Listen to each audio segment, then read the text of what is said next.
Your story is making news right now. I'm CBS 2's Rob Johnson. A bombshell report from a 2-year grand jury investigation is detailing alleged abuses by hundreds of Catholic priests in Pennsylvania. CBS's Nikki Battiste has the story. We dealt with them immediately. Cardinal Donald Wuerl believes the Pennsylvania grand jury investigation will vindicate the reforms he championed in 2002 to rid the Catholic Church of abusive priests. About a third of the people accused in this report are from the Pittsburgh diocese. Some people have called for your resignation. Do you have any plans to resign? It goes back over 70 years. So I think we have to be realistic and say this claim goes back over decades and decades. Did you ever move priests quietly to another? That wasn't our process.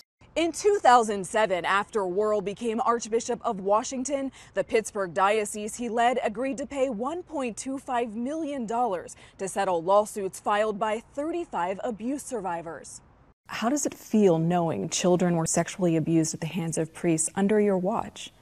Well, that's why, if that came to light, we moved to remove that priest. We're very, very sorry this happened.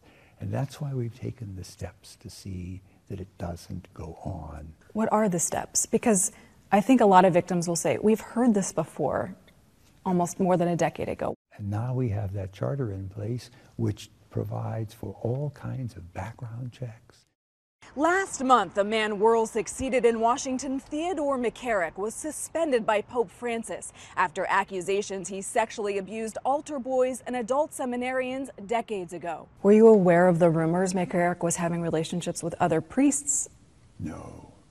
Do you think right now, today, children are being abused at the hands of priests in the Catholic Church? I'm not sure that there's any way you can guarantee that there won't ever be a failure in the life of any priest going into the future. You can't do more than give your very best to trying to eradicate a problem.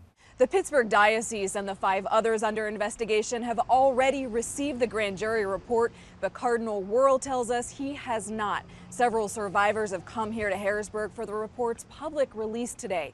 They will meet with Pennsylvania's Attorney General Josh Shapiro, who led this 18-month investigation. Nikki Battiste, CBS News, Harrisburg, Pennsylvania. And now here's meteorologist Mary Kay Kleist with your forecast. So we have an air quality alert in effect until midnight because the air mass is very stagnant overhead and temperatures are very warm. We're at 86 degrees at O'Hare. Winds are light out of the west-northwest at 3. So with high pressure in control here, the winds are light, and also with all the heat, it's kind of trapping the pollutants at the surface. But we are waiting on this next cold front. That's going to be moving into the picture for tomorrow, and that could create some heavy rain from Milwaukee to Kansas City, right through Chicago and into St. Louis. The problem with this will be the slow forward movement of these cells. They could give us 1 to 2 inches of rain, so be sure and grab the umbrella for tomorrow.